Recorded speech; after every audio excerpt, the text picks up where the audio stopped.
In a small New England town, nestled among ancient trees and fog-draped hills, stood the Whitaker House.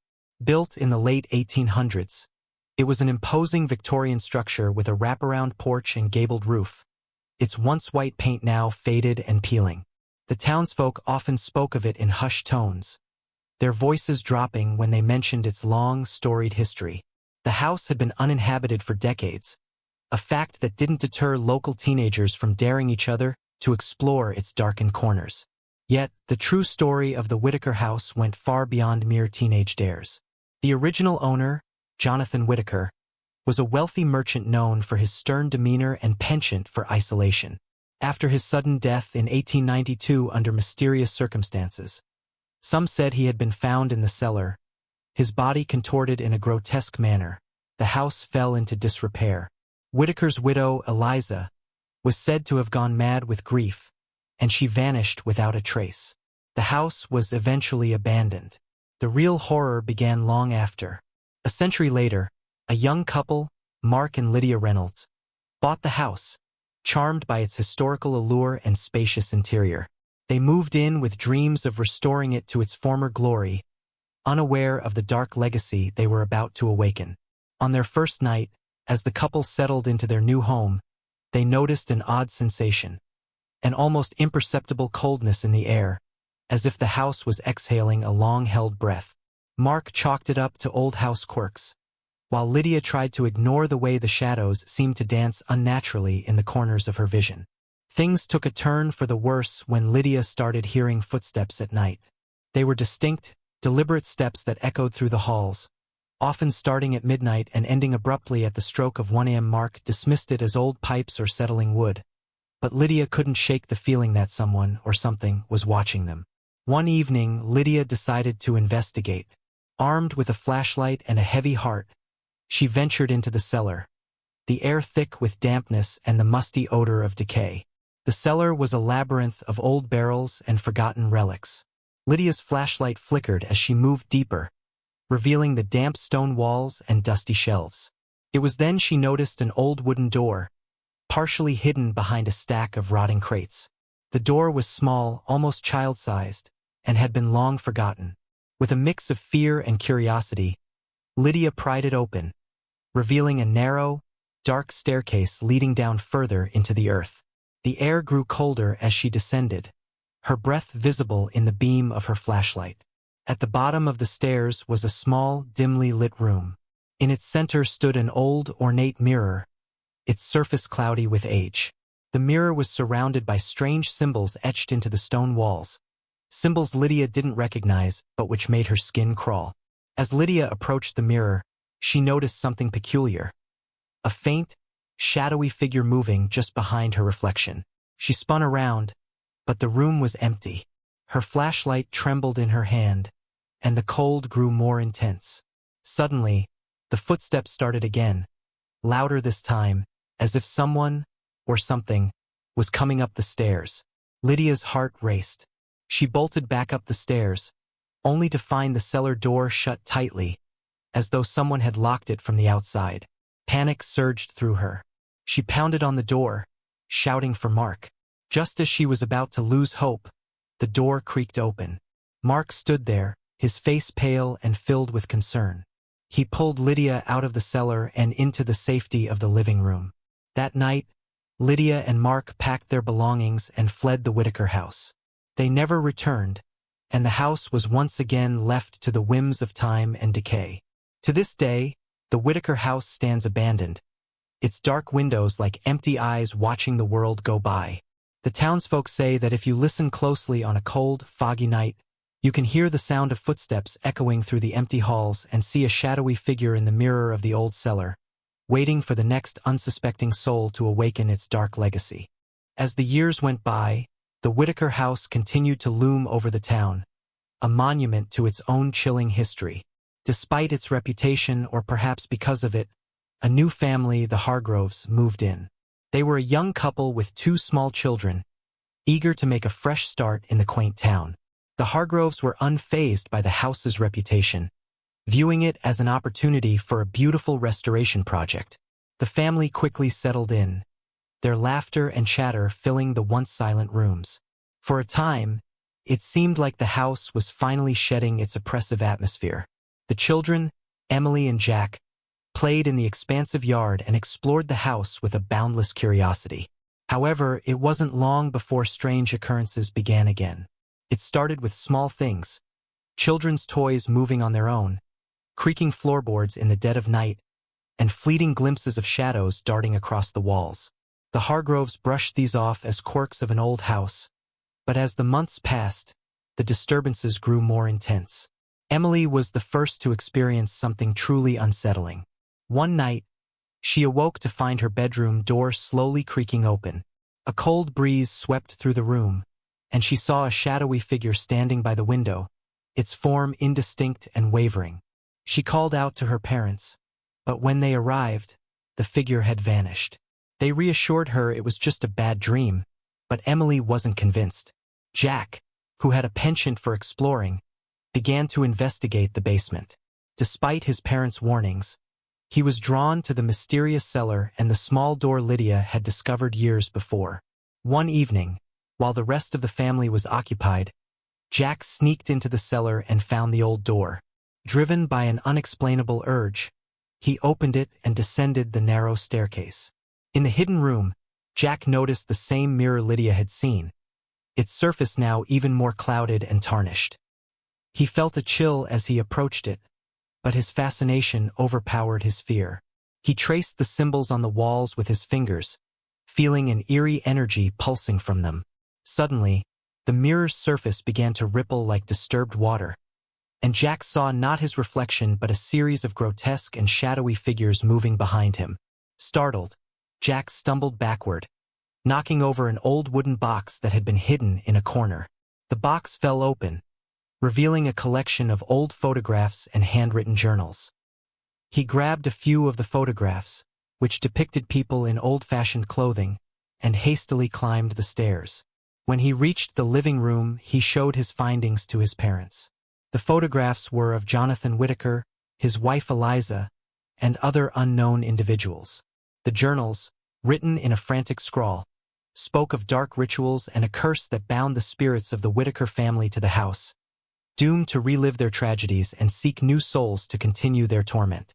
As the Hargroves read the journals, they felt a growing sense of dread. The accounts described rituals that had taken place in the hidden room, meant to summon and control dark entities. Jonathan Whitaker had been the first to fall victim to the curse, but the journals hinted that the ritual had never been completed, leaving the house and its inhabitants trapped in a state of unrest. Determined to end the curse, the Hargroves decided to perform a cleansing ritual described in the journals. They gathered the items needed: salt, holy water, and a set of candles. On a stormy night, they ventured into the cellar with a sense of grim determination. As they began the ritual, the air grew heavy and the temperature dropped. Shadows swirled around them, and the mirror's surface began to writhe once more. The house seemed to come alive with an eerie energy, reacting to the ritual with increasing hostility. The Hargroves pressed on, despite the growing chaos around them. Just as they were nearing the end of the ritual, a deafening crash echoed through the house, and the lights went out. The Hargroves found themselves plunged into darkness, their only illumination coming from the flickering candles. The storm outside raged with a fury that seemed almost supernatural, as if it were reflecting the turmoil within the house. Suddenly, the shadowy figures appeared again, more solid and menacing than before. They moved toward the family with an intent that was palpable and terrifying. The Hargroves, their fear mounting, desperately completed the final incantation. As the last words of the ritual were spoken, a blinding flash of light erupted from the mirror, and the figures recoiled, their forms twisting and dissolving. The house fell silent, the oppressive atmosphere lifting momentarily. Exhausted and shaken, the Hargroves made their way out of the cellar, unsure if they had truly succeeded or if the house was merely biding its time. The next morning, the storm had passed, and the sun shone brightly over the Whitaker house. The Hargroves decided to stay, hoping that their actions had brought peace to the restless spirits. Yet, as they went about their daily lives, They couldn't shake the feeling that they were still being watched, as if the house itself were waiting to see if the curse had truly been lifted, or if it would find another opportunity to reclaim its darkness. Don't forget to subscribe and like if you liked this story. The Hargroves hoped that the ritual had finally put an end to the malevolent presence that had plagued their home. For a few weeks, life seemed to return to normal. The unsettling disturbances waned, and the children slept through the night without incident. The couple even began to feel a sense of calm in the house, as if a great weight had been lifted. But their respite was short-lived. One evening, as Lydia Hargrove was preparing dinner, she heard a faint, mournful melody drifting through the house. It was an old tune, one she vaguely recognized but couldn't place. It seemed to come from the direction of the attic. She hesitated, recalling the unsettling events of the past weeks, but her curiosity got the better of her. The attic, previously untouched, had always been a place of old trunks and forgotten relics. As Lydia climbed the creaky stairs, she felt a sense of foreboding. The melody grew clearer as she approached the attic door. She opened it to find the attic bathed in a ghostly light, the source of which she couldn't immediately identify. The light seemed to emanate from an old, ornate music box sitting atop a dusty trunk. Lydia's heart skipped a beat. The music box was intricately carved with scenes of a bygone era, its surface covered in a layer of dust that had clearly been undisturbed for years. As she approached it, the melody became more distinct, an eerie, lullaby-like tune that sent chills down her spine. Lydia carefully lifted the lid of the music box. Inside, she found a small porcelain figurine of a girl in a tattered dress, twirling to the music. The figurine's eyes seemed to follow her with a disquieting intensity. As the melody played on, Lydia noticed a hidden compartment beneath the figurine. With trembling hands, she opened it to find a stack of old letters, each addressed to Jonathan Whitaker. The letters were written in a delicate, flowing script and spoke of despair and regret. They were from Eliza Whitaker, Jonathan's wife, expressing her fear of the house and a plea for help. The last letter, dated shortly before Eliza's disappearance, was particularly chilling. It mentioned a secret that had to be revealed before it was too late, but the final lines were smudged and unreadable. Lydia's heart pounded as she read the letters. The sense of dread that had plagued the house seemed to intensify, as if the secrets of the Whitaker family were reaching out to her. She decided to show the letters to Mark, hoping he could shed some light on their meaning. Mark, though skeptical at first, grew concerned as Lydia described the letters. He agreed that they might provide crucial information about the house's dark past. Determined to uncover the truth, they decided to investigate further.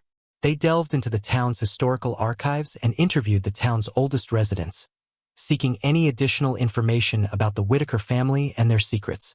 Much of what they learned corroborated the letters' accounts. Jonathan Whitaker was known for his obsession with the occult and had conducted numerous rituals in his quest for immortality. Eliza, on the other hand, was rumored to have been a victim of his experiments, her fate intertwined with the house's dark history. One resident, an elderly woman named Mrs. Callahan, revealed a startling detail. Jonathan had once tried to summon a powerful entity, a spirit of immense power that was said to grant immortality in exchange for a soul. The ritual had failed catastrophically, leaving the spirit bound to the house and its inhabitants in a perpetual state of unrest. Mrs. Callahan's account suggested that the only way to break the curse was to find and destroy the spirit's anchor, a hidden object of immense significance that held the spirit's power. The description matched an item Lydia had seen in the old photographs, a peculiar amulet worn by Jonathan Whitaker. With this new information, the Hargroves returned to the Whitaker house. They searched the attic, the cellar, and every room, looking for the amulet. Their search proved fruitless until Lydia noticed a hidden compartment behind the false wall in the attic, a detail she had missed earlier. Inside the compartment, they found a small, intricately carved box. Inside the box was the amulet, a tarnished, ornate piece of jewelry with a dark gemstone at its center. The moment Lydia touched the amulet, the house seemed to shudder, and the temperature dropped abruptly. The final confrontation was imminent. The Hargroves knew they had to destroy the amulet to end the curse, but they were unprepared for the full force of the malevolent entity they had unleashed.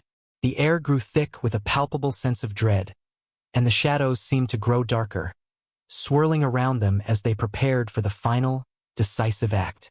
With the amulet in hand, Lydia and Mark steeled themselves. They had come this far, and the choice was clear. Destroy the amulet and risk everything, or leave the house forever, knowing the curse might never truly be broken. The choice they made would determine the future of the Whitaker house and their own lives. Lydia and Mark, clutching the cursed amulet, knew they had reached a point of no return. The house seemed to breathe with an unnatural intensity, shadows swirling violently, as if in anticipation of the final confrontation. They decided to confront the curse head-on. In a desperate bid to end the malevolent presence once and for all, they carried the amulet to the cellar where the ritual had been performed weeks earlier. The cellar was eerily quiet, the silence amplifying their growing fear. The mirror, still stained with the remnants of past horrors, seemed to pulse with a sinister energy. Mark set up the ritual space as Lydia readied herself to destroy the amulet. They had prepared a protective circle of salt and lighted candles, hoping that their previous knowledge would keep them safe. Lydia took a deep breath and lifted the amulet high above her head, its dark gemstone gleaming ominously in the candlelight. As she prepared to shatter the amulet, a gust of icy wind swept through the cellar. The temperature plummeted, and the shadows around them grew more menacing. The figures Lydia and Mark had seen before now manifested in full, their spectral forms reaching out as if trying to claw their way into reality. Mark, standing guard, shouted over the howling wind, "Do it now, Lydia!" With a determined expression, Lydia brought the amulet down onto the stone floor. The moment the amulet hit the ground, a blinding flash of light erupted from it, and an earth-shaking roar filled the cellar. The ground trembled violently, and the candles flickered wildly. The shadows seemed to writhe in agony, their forms contorting and distorting. Lydia and Mark were thrown to the floor by the force of the blast. The cellar was enveloped in a searing light that seemed to pull the very darkness from the walls. When the light finally subsided, the cellar was eerily quiet. The air was still, and the oppressive atmosphere had lifted, replaced by an almost serene calm. The figures that had tormented the house were gone. The mirror's surface had returned to its original clarity, and the symbols on the walls were no longer glowing with malevolent energy. The amulet, now shattered into pieces, lay among the remnants of the protective circle. Exhausted but hopeful, Lydia and Mark carefully made their way out of the cellar. The house, though still old and creaky, felt different, lighter, as if a great burden had been lifted from it. The children slept soundly that night, undisturbed by the restless spirits that had plagued them. Over the following days, the Hargroves began to notice positive changes. The house, while still in need of repair, seemed to be more welcoming. The oppressive coldness and strange noises were gone. The once dreaded Whitaker house now felt like a place where they could build a future. But the sense of foreboding did not entirely fade. On clear, still nights, Lydia would sometimes catch glimpses of shadowy figures out of the corner of her eye, and Mark would hear faint whispers in the quiet of the early morning. It was as if the house was reminding them of the thin line between the living and the dead, a line that had once been crossed and had only just been redrawn. One evening, as Lydia was sorting through old family photographs, she came across a picture of Jonathan and Eliza Whitaker. Eliza's expression in the photo was one of profound sadness, but there was a sense of peace in her eyes that Lydia had not seen before. It was as though the spirits had found some form of release, even if they were still bound to the house in some lingering way. The Hargroves lived in the Whitaker house for many years. They repaired and restored it, transforming it from a place of darkness into a home filled with warmth and laughter. The story of their struggle with the curse became part of the town's lore, a tale of bravery and resilience. Yet, the Whitaker house remained a reminder of the thin veil between the world of the living and the world of the dead. Every so often, the house would whisper its secrets through the rustling leaves of the trees, and the old music box would play its haunting melody just loud enough to be heard, an echo of the past that would never fully disappear. And so, the Whitaker house stood, a testament to the battle fought and the spirits finally set free, forever caught between the realms of the living and the dead. Don't forget to subscribe and like if you liked this story.